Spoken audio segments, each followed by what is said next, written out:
ওর বউ যখন বাইরের লোকের সাথে পরকিয়া করে দেখুন পরবর্তীতে যা হলো আর কি। বলো তো আমি কে? কি আবার সবজিওয়ালা? এই সময় তো সবজিওয়ালাই আসে।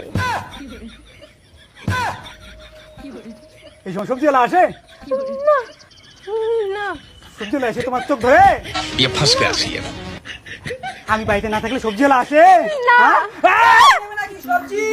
এই তো সবজিওয়ালা আসে। মা সবজিওয়ালাটা আবার হাসে তোমাকে দেখা। সবজিওয়ালাকে ডাকো আর বলবা আমি হচ্ছে না মানুষ, কারোর সাথে নর্মালি কথা বলবা, যাতে বোঝে না আমি তোমার স্বামী। ডাকো না পাল্টে নিয়ে বেড়েলাম। ডাকো নর্মালি কথা বলবা, ওঠো ডাকো। সবজিওয়ালা। বৌদি কেমন আছো? ভালো। পাশে ওটা কে? চিনি না। পছন্দ লোক এখানে কি করে? যা এখান থেকে। তো মার ইমপ্রেস হইতেলি। হ্যাঁ দাদা যাচ্ছি। যা তাহলে বৌদি চলো কোথায়? ঘরে।